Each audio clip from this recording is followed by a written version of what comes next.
mantra with determination and steadiness must be considered to have already passed the trials of fruitive activities, mental speculation, and mystic yoga. So this is beyond this chanting of Hare Krishna, spontaneous chanting. He's chanting because he wants to. He's chanting because he likes the holy name. He enjoys it. He appreciates it. He relishes it. This transcendental pleasure. This is real chanting. This is spontaneous chanting. Chanting according to regulative principles is preliminary. It's a practice. But when one is spontaneously attached to chanting the holy name, then that is the perfectional stage. And this may take some time, but it's well worth any effort that we put into it, because this gives the highest benediction. It's beyond liberation, beyond any other form of benediction. The same thing is mentioned in the Adi Purana by Krishna. While addressing Arjuna, he says, "Anyone who is engaged in chanting my transcendental name must be considered to be always associating with me. And I may tell you frankly that for such a devotee, I become easily purchased." This is the price. The price of association with the Lord is constantly chanting his holy name with love. In the Padma Purana also it is stated, the chanting of the Hare Krishna mantra is present only on the lips of a person who has for many births worshipped Vasudeva. It is further said in the Padma Purana, there is no difference between the holy name of the Lord and the Lord himself. As such, the holy name is as perfect as the Lord himself in fullness, purity, and eternity. The holy name is not a material sound vibration, nor has it any material contamination. The holy name cannot, therefore, be chanted offenselessly by one who has failed to purify his senses. In other words, materialistic senses cannot properly chant the holy names of the Hare Krishna Maha Mantra. But by adopting this chanting process, one is given a chance to actually purify himself so that he may very soon chant offenselessly. So what does this mean? Especially considering the previous quotation about association. That when one is chanting the Hare Krishna Maha Mantra or any name of God, he's actually associating with the Lord. And by this association, one becomes purified. One becomes freed from offenses. So one should be careful to avoid the offenses. We've gone over the offenses, the 10 offenses to the holy name, so many times. Also, this is in the Bhakta course on sadhana and chanting. We go over these 10 offenses in a detailed way.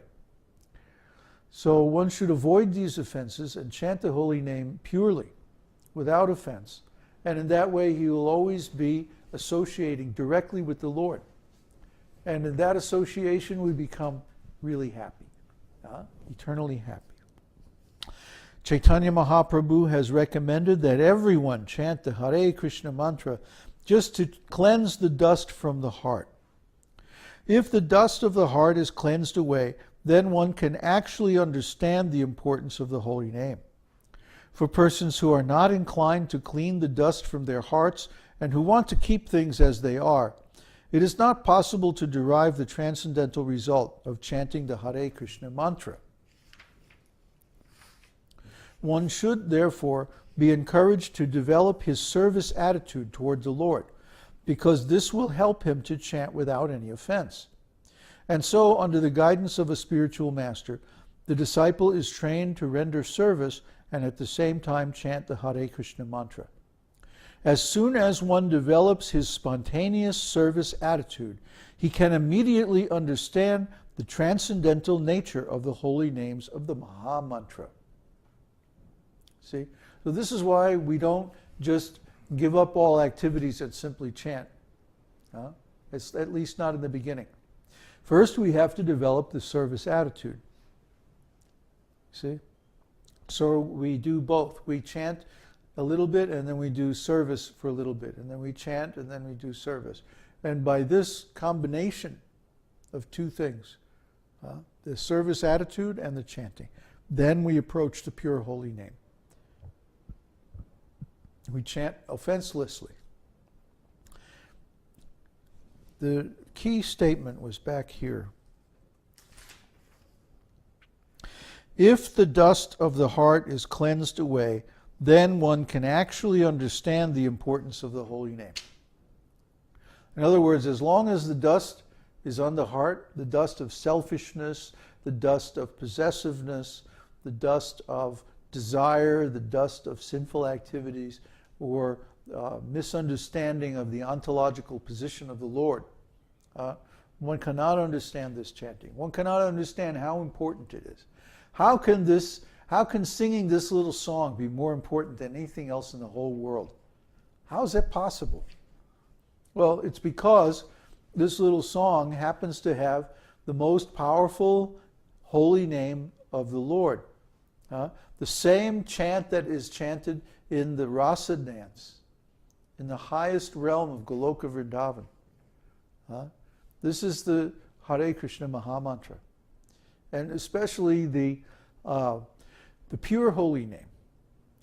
When the name is chanted with love, and when it's chanted according to the proper rhythm and the proper intonation. This can't be faked. Nobody can fake this. We talked about this extensively on our series about chanting the holy name. The proper rhythm. Hare Krishna, Krishna Krishna, Hare Hare, Hare Ram, Ram Ram, Hare Hare. The proper matra, the proper long and short syllables. Just like when we chant Vishnu Sahasranam, sometimes the rhythm is really tricky. Every verse is different. But in the Hare Krishna Mahamantra, every verse is the same.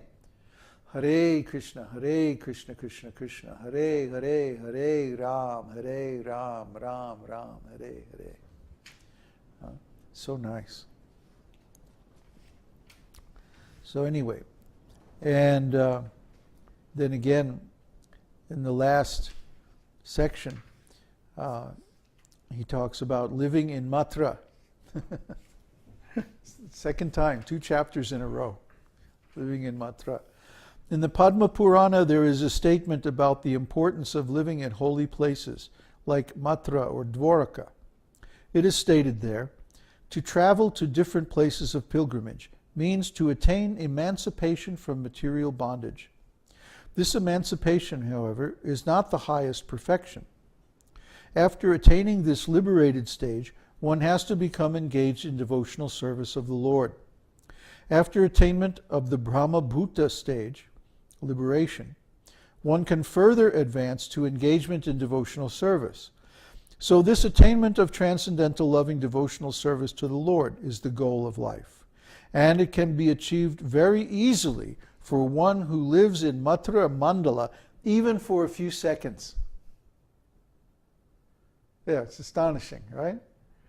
It's the power of the Dham, the holy Dham, the abode of the Lord, the place on this planet where Krishna appears when he comes here.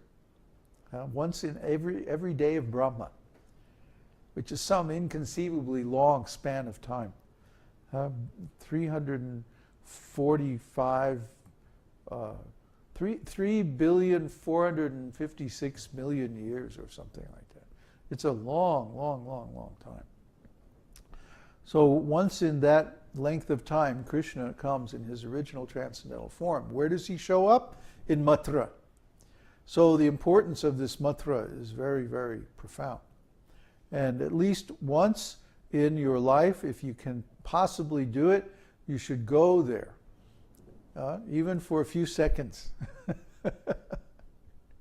And better if you go for a longer time. Like that's where I went. When I went to India, I landed in Delhi, and then I think we spent like 2 or 3 days just like, adjusting the time and everything on it.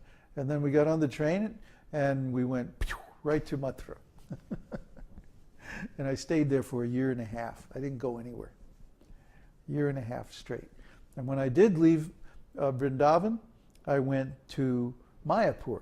So from one dham to the other. And I stayed there for a year. And that set me up really, really well in devotional service. And if you do something like this even once in your life, then you'll be set. You'll be all taken care of.